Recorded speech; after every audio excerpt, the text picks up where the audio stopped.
All right, ladies and gentlemen, boys and girls, welcome to Post Match Live with We Ain't Got No History. My name is David. We'll be here for about the next hour to talk about how Spurs put the pressure on once again, but the good guys prevailed, just as we always knew they would, right? Who cares about Burnley when you can beat Spurs at Wembley with regularity?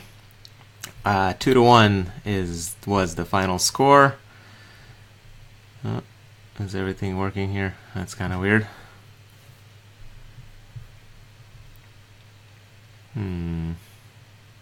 That's the video stop for me. Is it working for others?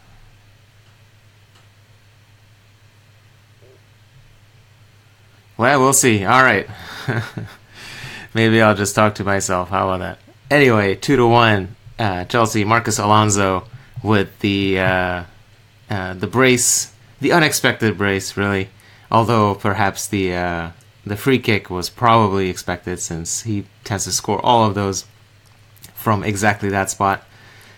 Twice last season, I think he hit the post, and now he scored from it, just as he did it last season when he not hit the post. Anyway, and then he won it with a rather Wayne Bridge-esque against Arsenal in 2004, was it? 2003, 2004 Champions League. So but beyond just Alonso, obviously it was a really, really nice team performance.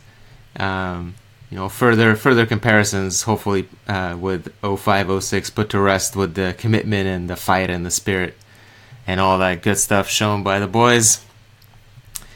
Let's go through the lineup, since there was a couple interesting features here. So because of the suspensions for this game to Gary Cahill and Cesc Fabregas, and the continuing lack of depth issues with the squad, we had to resort to something brand new that we've never seen before from Conte.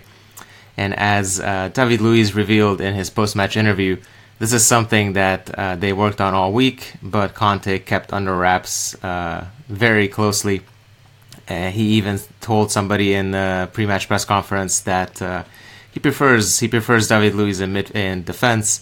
So everybody assumed he's going to be in defense, and as it turned out, he played midfield, and he was the base of a three-man midfield. So basically, it was a 3-5-2 with Conte, Luiz, and Bakayoko making his Chelsea debut in midfield, and that's a trio that once fully fit and healthy, because Bakayoko was maybe say 70% fit. Once those three guys are all fit, that's certainly an option that we can roll out in big games such as this, when we have to play big and strong players like Dembele or Wanyama and all those guys. So it's not bad. Not a bad option to have on the bench or in. All right, it's really hot in here, so I have to drink a little more. So with David Luiz stepping in the midfield, we had to reshuffle the defense as well, and that's what Cahill suspended also. So it was a back three of Rudiger, Christensen, and Azpilicueta. And during the week, Conte said that he trusts Christensen, and we figured it was just more little platitudes for the youth and stuff like that. As it turns out, Conte truly does trust Christensen, and Christensen played the full 90, started in the center of the back three in the David Luiz position. So he did pretty well. In fact, ironically, it was Azpilicueta who was the weak link for the back three for most of the first half. Twice, I think it was, he stepped out to try to close down and got beaten pretty badly, opening up big holes behind him. And but fortunately, Courtois and the rest of the defense kind of made up for it. But it was a bit of a poor first half from Azpilicueta, but he improved. So maybe that captain's armband, weighing him down a little bit. But so it was. But the new look back three certainly did well enough to keep Spurs out. There was a couple close calls, and Kane himself is super scary. He hit the post once, came close a couple other times, but is survive and advance, survive and win. And in fact, the only time Chelsea did concede was from an own goal. But we'll talk about that a bit later. So, big help was Moses and Alonso both back, or Moses back and Alonso continuing on the wing back. So as long as we play once a week, that's we can deal with those two guys being there only for the wing backs. But once we get into the meat of the schedule after the international break, we're going to have to get some backups because we really can't expect Alonso and Moses to play every game.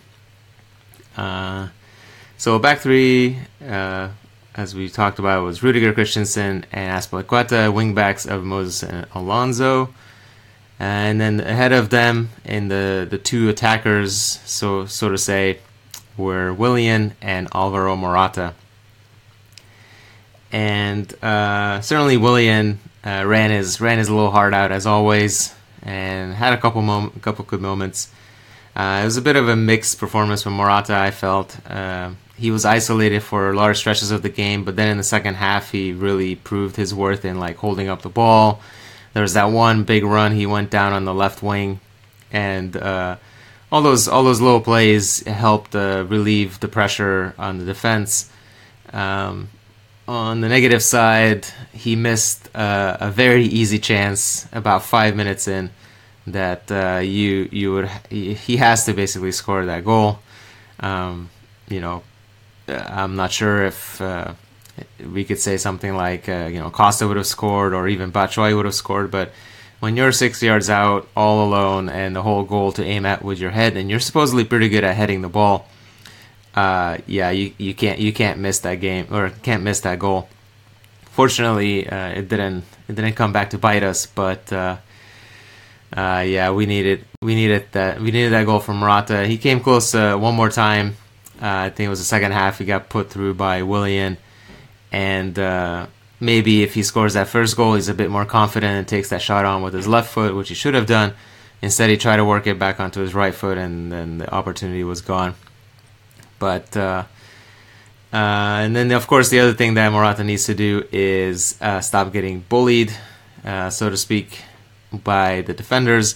Obviously, Spurs play a very physical style, and that's possibly not something that Morata is used to, especially not from Spain. But him ending up on the ground every time he's about to receive the ball is not necessarily a good plan. We saw that a lot with Batshuayi even last season, and he's improved in that sense where he's gotten stronger and he's able to stand his ground. So perhaps with a bit more fitness, bit more tactics or tactical training, Morata will be there as well. It's obviously far too early to write him off, and he had good movement, and there were a couple times when we basically could not find him or ignored his runs. At least twice he was several yards clear of the defense and behind him, as their back line was not straight. And maybe if we have somebody like Fabregas on the pitch, then we can find him with a long ball over the top. Instead, we just recycled possession. So certainly it could have been worse, could have been better for Morata. I think it was a very decent 78, 79 minutes from him as his first Premier League start. And certainly at least he didn't score an own goal like his replacement, Michy Batshuayi, who was possibly a bit unlucky, but maybe he just needs to put in, a little stronger header in that instance, so that it doesn't end up in the back of his own goal and goes out for a corner instead. Tyler says, Willian really frustrated me in this game. Very wasteful today, and also very dangerous dribbling in our own final third. Yeah, I think the latter, the dribbling in our final third, is kind of had to be a necessary thing. Our only other option was to just lump it forward and relieve the pressure, push up a little bit, and then wait for the attack again. So at least, yeah, it's Willian can do that, and that's we saw Bakayoko do that a couple times as well. You just pick up the ball in midfield and push forward, a little marauding run, and really it helps relieve the pressure and change the flow of the game a little bit. Every little bit helps when you're basically defending for what was it, an hour, the last hour of the game, maybe a little less. Certainly, it was pretty even. Chelsea first 35, 40 minutes. We were certainly matching Spurs in terms of attacking intent. But then they stepped it up a notch in the last 5-10 minutes of the first half, and then the second half, our game plan was pretty clear. Hold out for the 1-0, which it maybe is not the most glamorous game plan, but we were doing pretty well at it with leaving just Morata up front and sometimes even him dropping back. 10-11 behind the ball. It is what it is. You got to do what you got to do.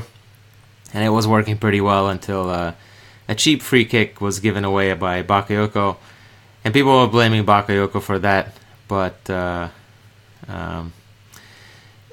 was a bit of a dive from Dele Alli. Bakayoko put his hand on his shoulder and the dude just collapsed to the ground. I mean, what are you going to do?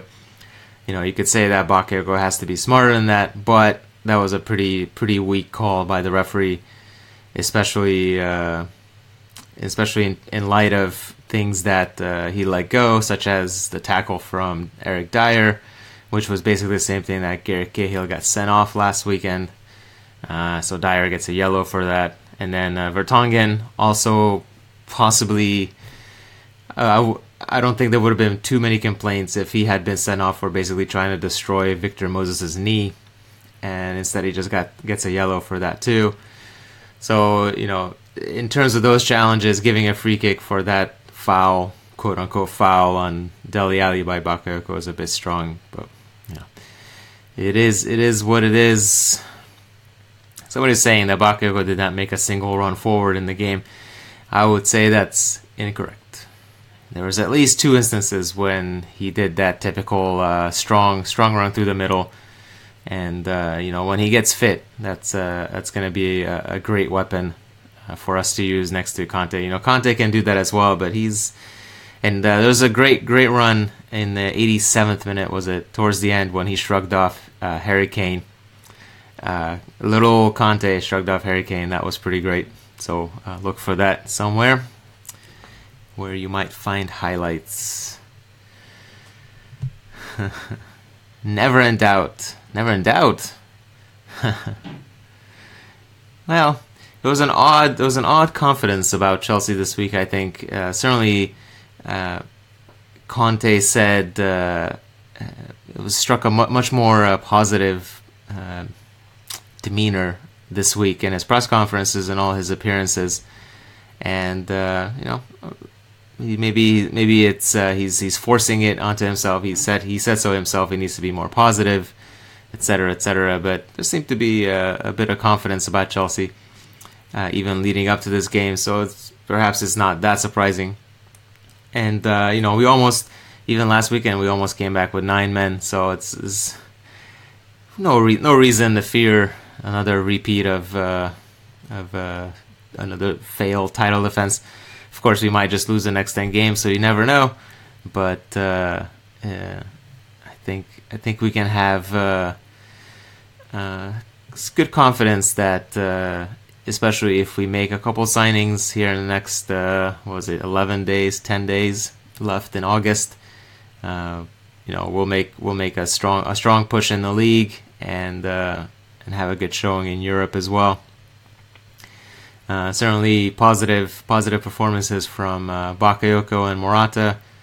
Christensen too. I mean, he is a bit less visible, I suppose, than either Bakayoko, who everybody was watching how he was playing, and Morata, who was basically isolated up front. But Christensen playing in the heart of the defense, where David Luiz has made his home for the last year.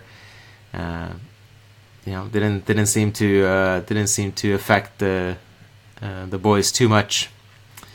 I really liked actually the fluidity of the back three, which is not something that I've noticed really with Cahill and Luiz playing there. The normal three with Rudiger often showing up on either flank, following his man. So maybe it was a bit more of a man-to-man scheme this time than a zonal, but you'd have to look at it again.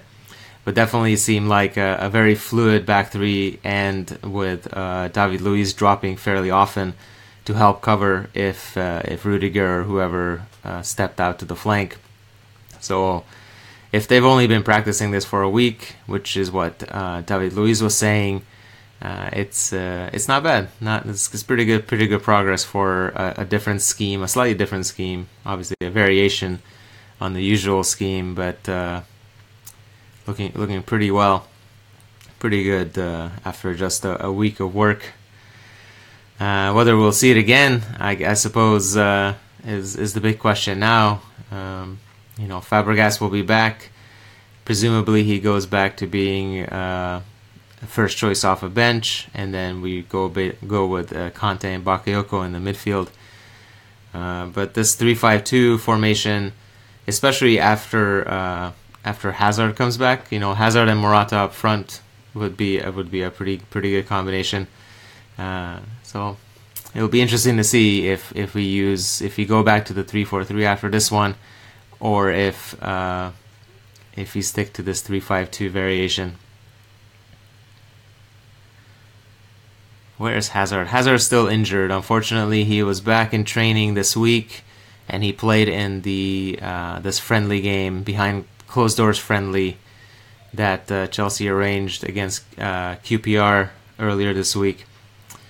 I would guess with this win, we're not going to rush Hazard back at all, and he's going to return after the international break, as per the original plan.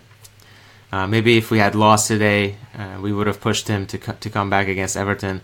Maybe he'll be on the bench, but I'm guessing he's not going to be starting just yet. Take our time with the broken ankle, make sure it heals properly, make sure he's confident on it, and go from there.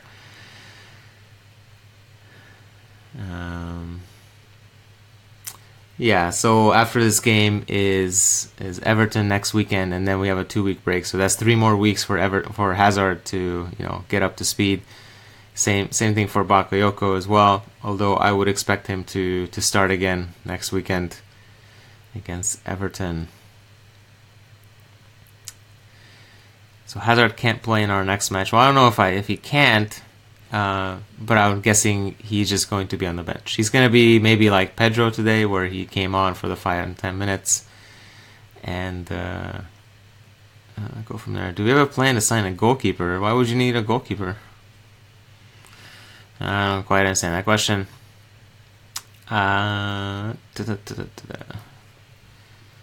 But yes, there will be. Who knows what will happen? But we've been promised for over a month now more signings.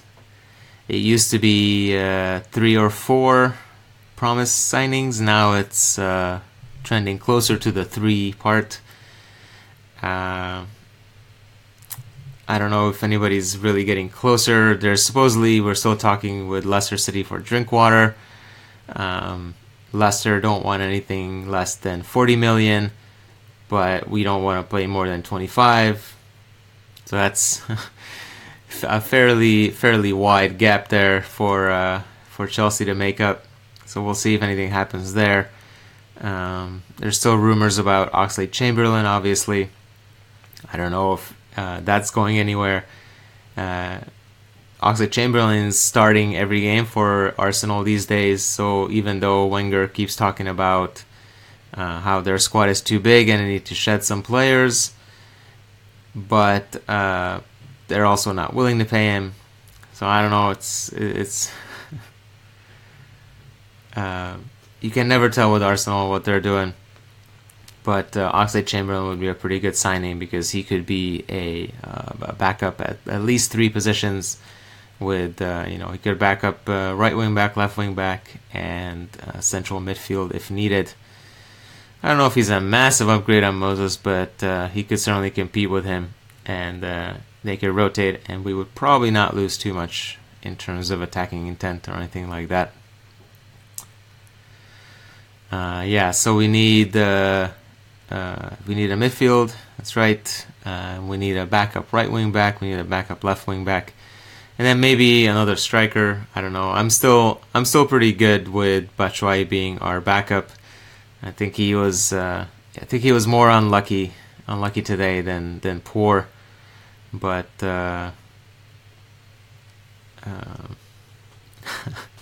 what's the question? I scrolled away. David Luiz, a unicorn or a Pegasus? Which one would I own first? Willian needs to be... How about that Kandreva dude? Yeah, he would be alright too, but there's a couple of strikes going against Kandreva, which is... He's 30, over 30 now, I think. So we don't really sign players over 30, just as club policy, and we don't give him anything... we don't give him contracts for more than a year, so that's kind of hard to convince anybody to come here. And then also his coach, Inter manager Luciano Spalletti, recently said that neither he nor the player are looking to move or sell. So it's the story. This the story of this transfer window, where basically somebody's saying nobody wants to be a backup player for Chelsea, and that's basically it. That's true. Couldn't have said it better myself. I think even Pochettino said something like that. Spurs manager. It's these days when every team has good money and are able to pay their players a fair amount. Obviously, Chelsea can still pay more than most, but at some point, what's a few million? And players, when it comes down to it, players will tend to choose a place of employment where they will play more than sit on the bench. So do you want to make more money and sit on the bench and be a rotation player, or do you want to play a lot and make slightly less? I mean, this is why players like Chalobah are leaving. Players like Traore, who scored a really nice free kick goal actually for Lyon this weekend. Nathan Ake. This is the reason these guys are leaving, because we can't really guarantee him first team minutes because they're possibly not good enough. We don't know. But they're leaving because they can play more with the mid-table teams or whatever. So even though we can pay him more, it doesn't really matter. So for the same reason, players like Drinkwater or whoever may not be so keen on coming to Chelsea and competing necessarily for a first team spot. Zachary says Costa needs to go away. It's more of a lingering problem than anything. That's right. At this point, Diego Costa is just a headache. Unfortunately, it's just in a way it's a sad ending, but in a way it's like the most fitting ending to Diego Costa's time at Chelsea. There's a hot off the presses yesterday from Spain, so take it with lots of grains of salt, but from Spanish radio that said that Chelsea and Atletico have agreed on a 45 million euro transfer fee for Costa plus bonuses, which would equate to about 50 million pounds. Not quite sure we're ready to believe all that, considering that Atletico were not willing to meet this price for the last 3 months, and Chelsea have not confirmed anything of the sort. And there are some reports, like Simon Johnson was saying, that he tried to reach out to his contacts at Chelsea, and they basically gave him a big shrug and said, we have no idea what this is about. Of course, they might not want to confirm anything like that, but maybe there is something there, maybe there isn't. But I think Costa is certainly inching towards the exit door at some point, hopefully soon. believe he finally found the antidote to 3-4-3, says Albert, and I think you're right. I think this, ever since Chelsea switched to the 3-4-3, in fact, people have been saying we should try a 3-5-2, and here it is.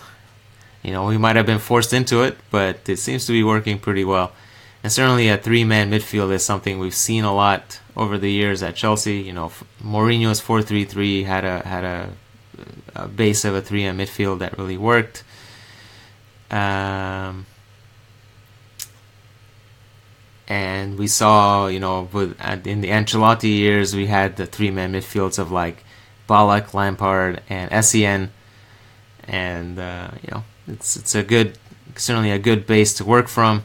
So 3-5-2 as with either David Luiz or Fabregas playing sort of like a deep-lying playmaker, picking out those runs of Morata that we didn't pick out today because we didn't have Fabregas there, and Willian did not look up or whatever, or couldn't find him, didn't have an angle, whatever the excuse might be. But, you know, Fabregas made a living last couple of years finding Costa on such runs. So if we can look to do that same with Morata, I think we'll be pretty good. And, you know, putting more bodies in midfield is never a bad idea, since that's where most games are won and lost. Diego had Hazard, Fabregas, Pedro all year. Don't just these guys don't have that. Willian never plays that pass Pedro gave Alonso.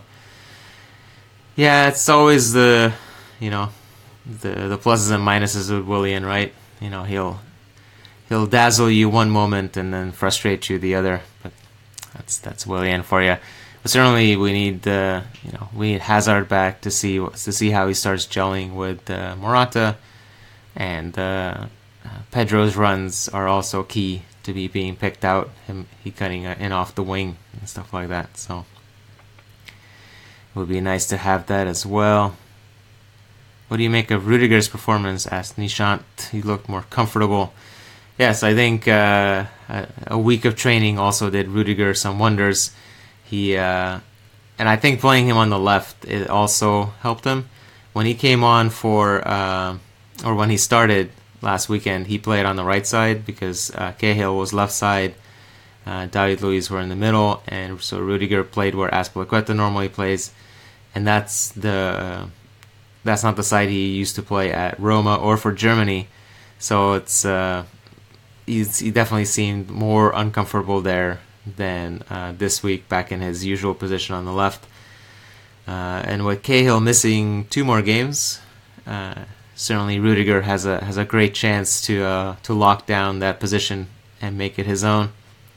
You know, that might be a little harsh on Cahill, but we saw Pedro rise to first team prominence in a similar situation, kind of similar, where he basically was forced into a starting role because Willian went away on bereavement leave last year, and by the time Willian came back, Pedro had solidified his position as a right winger, right inside forward. So, you know, if Cahill comes back, becomes available in two more games, and in the meantime Rudiger continues to put in good solid performances, well, sorry Cahill, you know, it's unfortunate red card, which really wasn't a red card, but whatever. Yeah, so maybe we'll see more of Rudiger, and we'll end up with a first choice starting lineup of like Rudiger, David Luiz, and Azpilicueta. So I would assume Christensen drops out as soon as we have more midfielders, so that David Luiz doesn't have to play in midfield, even though he's really good there. And I mean, he was, you know, a force to be reckoned with, as he was many times when he played there under Mourinho. But I would think he goes back to being the anchor of the back line instead of the midfield. But, you know, it's tough to tell. Nobody expected the 3-4-3 last season, and maybe the surprise we're springing this year is the 3-5-2. You know, it's always got to stay one step ahead. And if Conte can tweak the formation, and then give our opponents a different look, it can only help us. Rough first game for Bakayoko, touch and passing off, but giving us full game off injury was huge, says Troy. Yeah, we were wondering how long Bakayoko would last, considering he's been in training for like all of a week after like 3 months away. And obviously he was doing, light training before then or whatever, but was not expecting 90 minutes out of him. Although you look on the bench, and Chelsea's bench was Caballero, Pedro Batshuayi, Musonda, Kennedy, Tomori, and Kyle Scott. I mean, you look on that bench, and who's going to play midfield? Nobody. So I think Conte was really hoping that not only do we manage to get ahead or at least be level late in the game, but that Bakayoko can somehow put in 90 minutes. And I think he paced himself pretty well. He did get a little lazy towards the end, or lazy, tired, whatever. Not only the free kick, the harsh free kick that he gave away on Dele Alli, but then the one after that he was called for, also a little borderline. But both of those are kind of like tired plays, so to say. Maybe if he's fresh and more fit, his mind, he's concentrating a bit more. He doesn't exactly play those situations the way he played it. But I think that's our minor criticisms. Because even though, first game in a new league with his new teammates, to go full 90 on whatever, somebody was saying 70% fit. I don't know if you can put a percentage on it, but he was certainly not fully fit. That's pretty fantastic from Bakayoko. And somebody was telling me that he didn't do the runs through the middle, but I guarantee you he did at least 2 good storming runs through the middle. He made a couple pretty good clearances and defense. So, decent performance overall, and then considering the circumstances and how much we needed him. I mean, at this time last week, we had no idea who would play midfield, right? We were down to one midfielder in Conte. We hope to be able to draft David Luiz in, but then we were looking at Conte and David Luiz. So,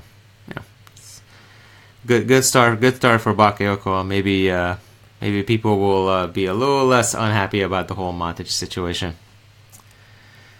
Great win, but we need to calm down. If we lose next week to Everton, we'll be back to square one. Yes, I suppose that would be true, but hopefully we don't lose at home again. I mean, come on. It might be Everton, but maybe we got our one shocking defeat at home out of the way early. So from now on, it's win. You look on the bench and say, Matic, why? Yeah, I think a lot of people are saying why. And I don't know. I don't really have a good answer. It's I think Matic, in retrospect and reflection, quite clearly wanted to leave. Now, obviously, then the question becomes, why do we roll over so easily? Somebody says, I want to leave, and Chelsea says, okay, which rival would you like to go to? And Matic obviously wanted to reunite with Mourinho because he likes playing for Mourinho, apparently, even though there were rumors that he didn't, and his previous season under Mourinho ended in tears. But apparently no harsh feelings, and he's really excited about all that. I don't know. There's a bit of a... I mean, from what Mourinho is saying is basically this transfer would not have happened if Matic hadn't pushed for a move to Manchester United. It's a bit like Czech in a way. We don't have to give in to player demands. I don't know. It's a weird situation, but it is what it is. It's never good to sell the rivals, but apparently we're okay with this. As long as we reinvest that money eventually, because I think part of what makes the Matic sale so bad and so upsetting is we haven't used the money. We sold him for 40 million or whatever it was, and now we're reluctant to pay that money for Drinkwater, which is understandable because Drinkwater is not the player that Matic is. But we have the money, and we need the players, so maybe it's time to just stop relying so much on the principle of it all and just pay the money. But hey, maybe just like last transfer window, we'll make some impressive moves on transfer deadline day.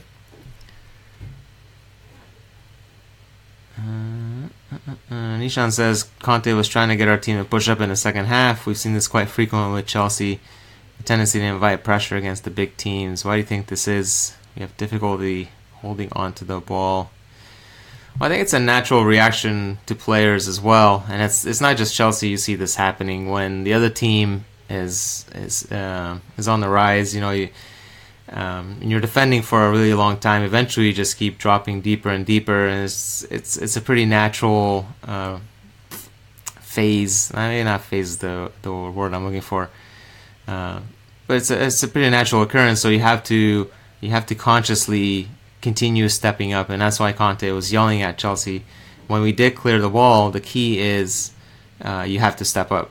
You have to follow that through, because if you just keep walking up, you just continue putting yourself under pressure. But if you clear the ball and then you push out quickly, you also not only do you gain a bit of territory, so to say, but you're putting their attackers offside, so they cannot come back at you quickly. They have to recycle the possession, wait for everybody to get onside, etc., etc. So that's why Conte was yelling up, up, up. I don't think necessarily we were going against the game plan. I think the game plan in the second half was clearly to sit back, stay solid, keep the clean sheet, and then hit on the counter. We did the clean sheet part pretty well. We didn't do the counter part so well. Maybe at some point we'll start practicing those. But I think so. I think it's, Conte. He always got to yell something, right? So I think even if things are going well, he's always just yelling something. In fact, it's when he stops moving and stop yelling, that's when it's concerning. It's usually what happens is then Chelsea are losing like 2-0 or 3-0 at that point. So maybe that's also what he's talking about when he says he needs to keep things a bit more positive. But hopefully we don't have to experience 2-0, 3-0 deficits too much more. We won because Cahill was out. Well, maybe. I think it's a bit more complicated than that probably, but Rudiger did pretty well. So confidence for the next 2 games ahead, and then I guess it will be interesting when Cahill becomes available again. What happens with the back 3?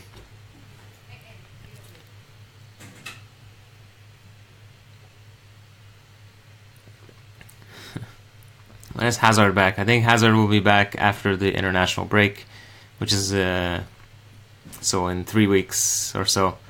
Because Everton next week, then 2 weeks of break, and then whoever after that, Arsenal.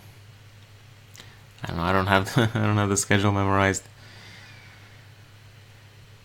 Do we think Chelsea has money issues with the stadium? Asked Troy. Until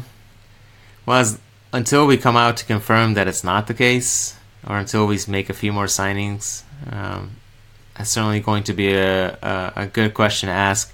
I don't think it is, just because we're not financing the money, or we're not financing the stadium from the same budget as the transfers.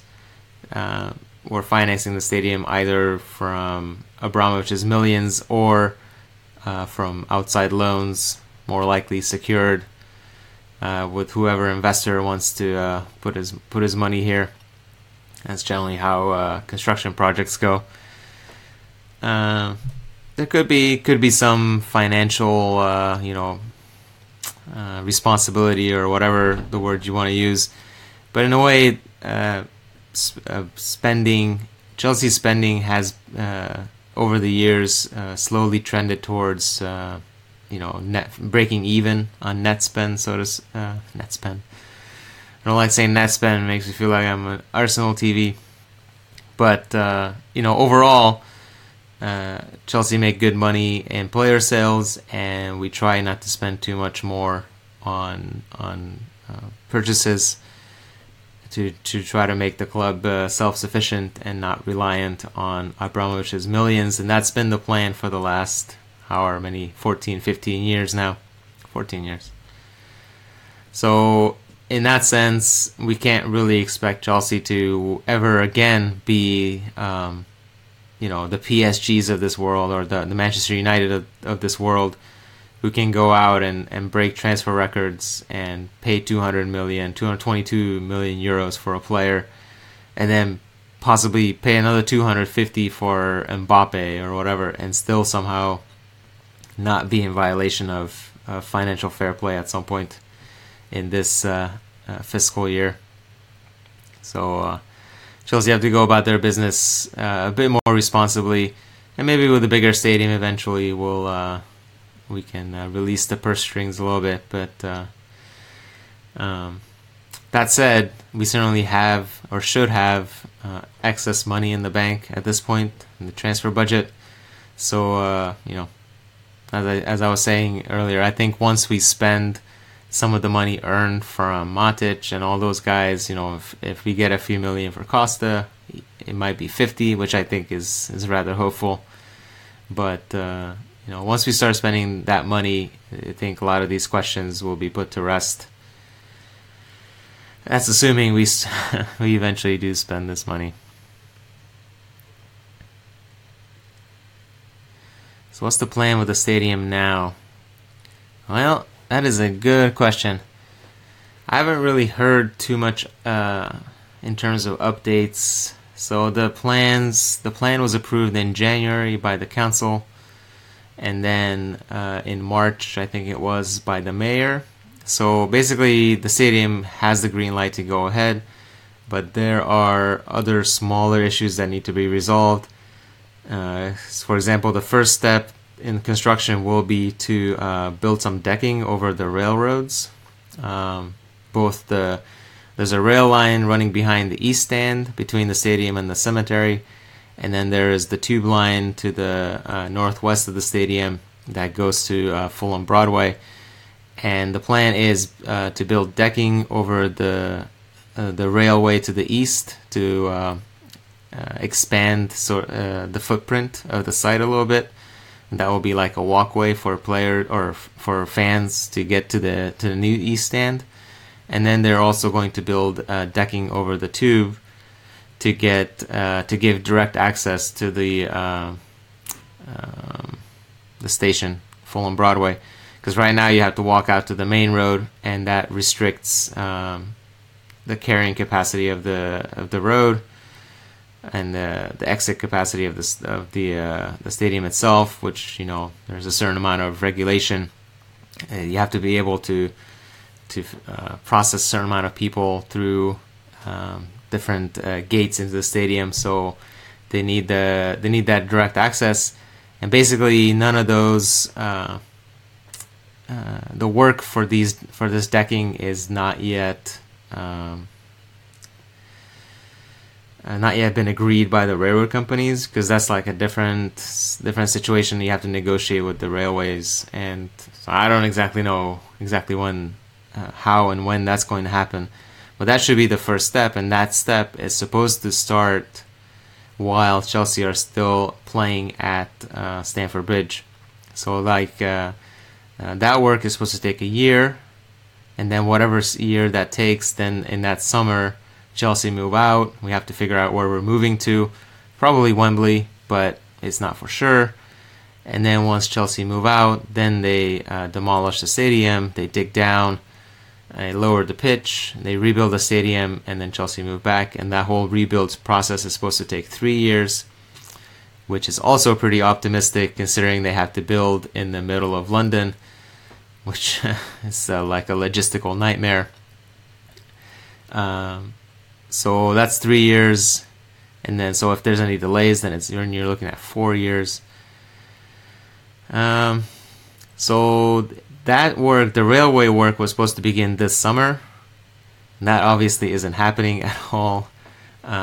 Maybe it begins next summer. So then we have, if they can start working on the railways next summer, then we are looking at 2 more years at the bridge. So this season and next season, moving out in 2019, and then coming back 3 years later in 2022. And that's that's kind of the timeline that Conte was working with when on Friday he was saying that he's trying to change the Chelsea's bad habit of sacking managers left and right, and he hopes to be the first manager since was it John Neal in the early 80s. John Neal was manager from 81 to 85. He was the last guy to be here for at least, or for 4 full seasons, and then he left. So Conte is aiming for 5 at the moment, even though he only has a 2-year contract. But it's a good aim. Nice to hear Conte again going for the positive, and committing himself, redoubling his commitment to the club, and hoping to be the manager still when Chelsea move back into Stamford Bridge, possibly in 5 years, maybe longer. So we'll see when the stadium plans start moving along. For now, it's a wait and see thing. These 2 weeks in the transfer market are super crucial to Conte's future, says Shyam. Yes. I think either Conte knows that we're getting somebody, or he's basically stopped worrying about it for now, because as he was saying, his focus now is to improve the squad that he has, to work with the players he has, and if there are players coming in, then that's great. That's a pretty similar message to what he was saying last summer, and we ended up with David Luiz and Marcus Alonso coming in on transfer deadline day or the day before, and so that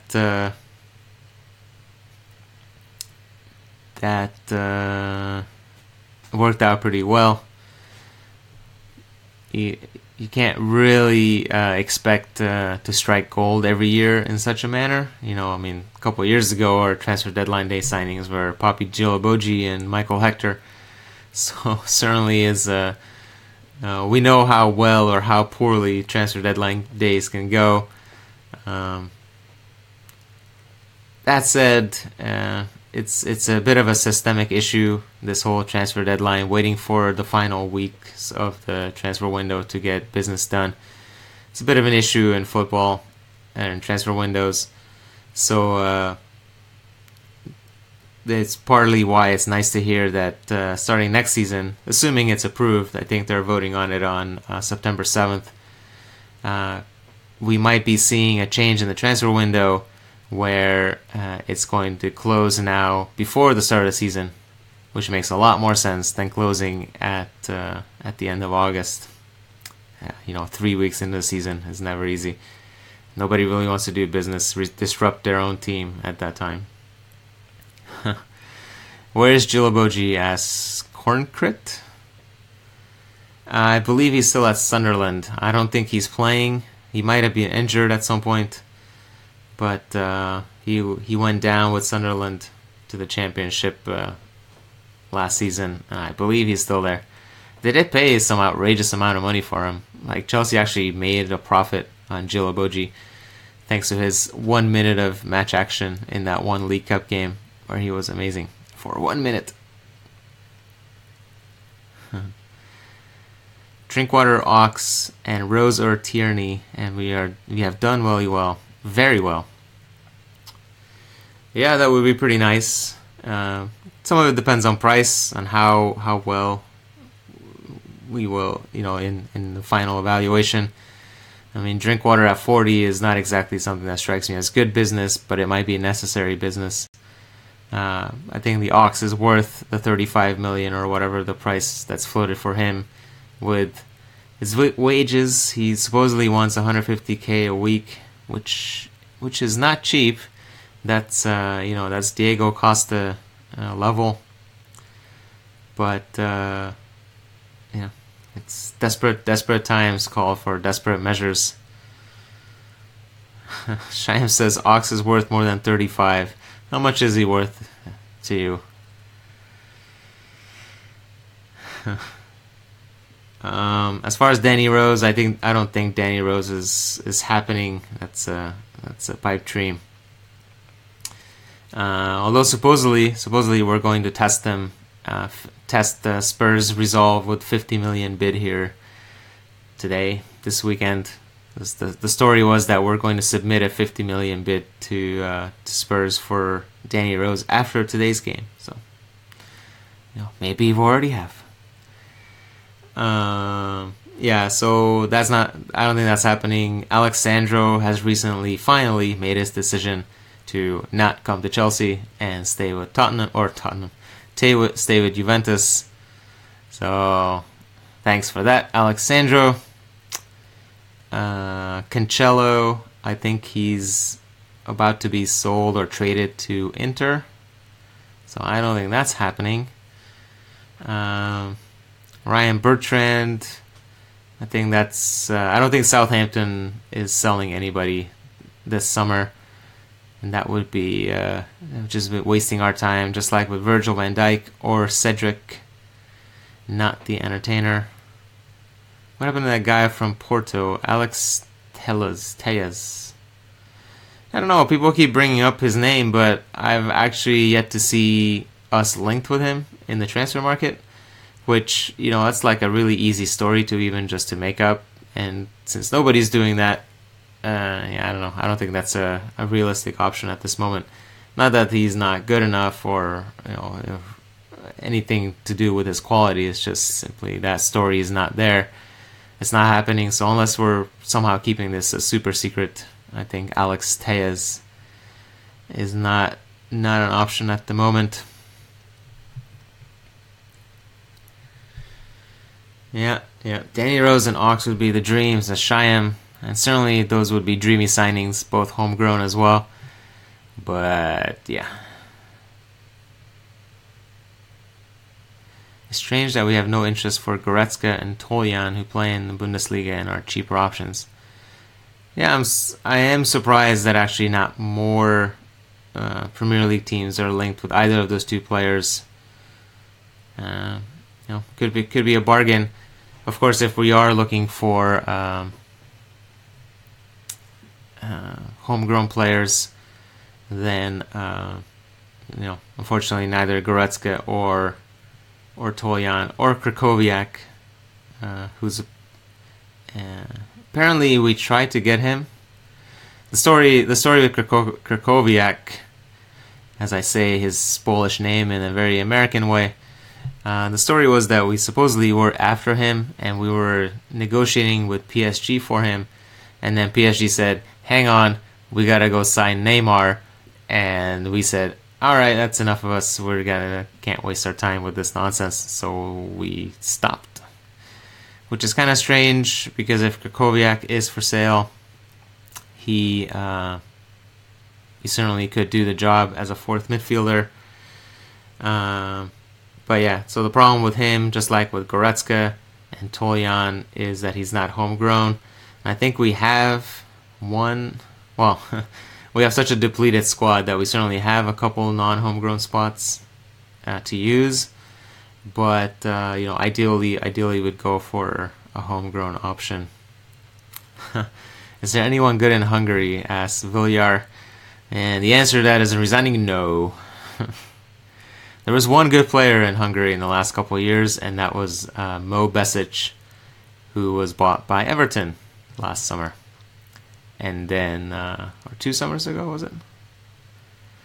And then announced himself in the Premier League by giving the ball away for Mikel's back heel assist for Costa. I think it was in that 6-3 win that Chelsea had there at a couple of years ago under Mourinho. Ram says, Harry Arter. Well, if you ask Ram, we should just buy all the Bournemouth players because they're amazing.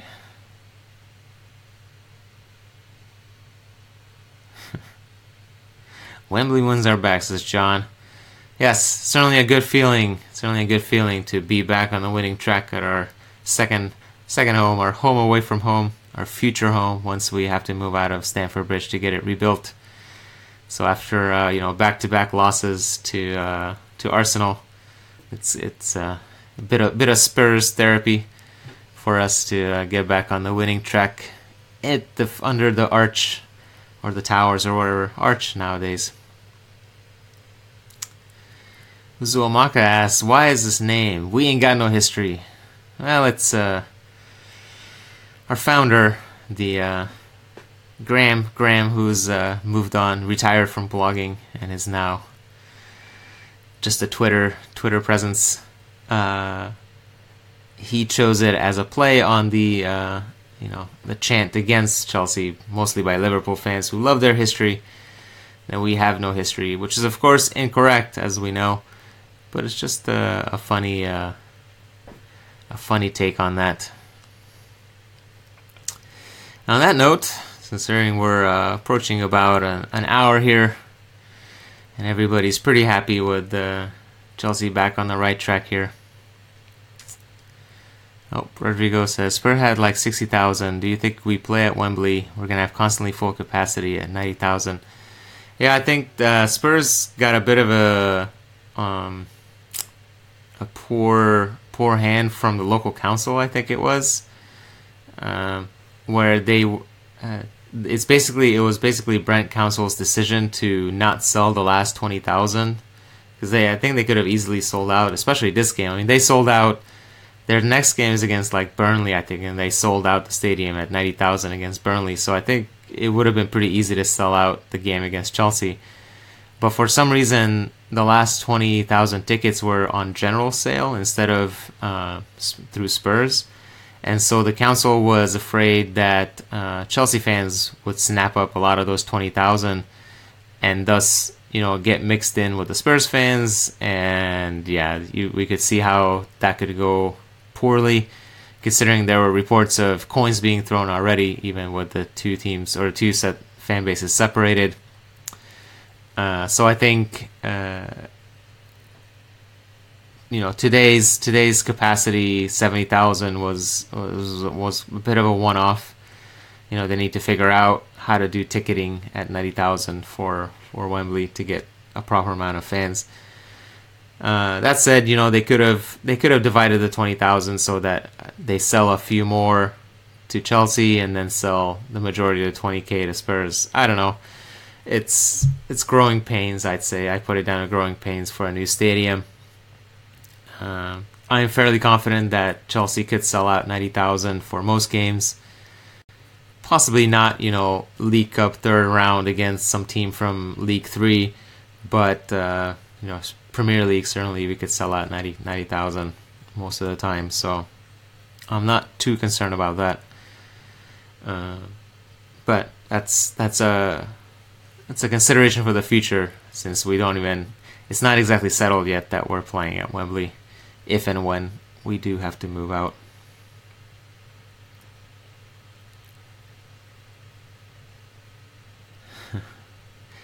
Anyway, so I think we'll wrap it up at that point. On this note, so 2-1 to Chelsea. Marcus Alonso, of all people, with the brace. That now gives him 8 goals in his Chelsea career, 8 league goals in his Chelsea career, which is not bad for a defender. Picture perfect, a picture perfect free kick. And then Troy is off to dream about David Luiz with his glorious hair, riding a Pegasus unicorn. That's not a bad dream to have. Maybe we can all dream a little bit with that. So on David Luiz riding a Pegasus unicorn into the night. We'll say goodbye, good night. Thanks for watching. 2-1 Chelsea, and back on track, I think we can safely say, right? Next up will be Everton, and then a 2-week break, so everybody can get healthy and fit and familiar with the system, and hopefully a couple more signings. So we shall talk to you then. Thanks for watching.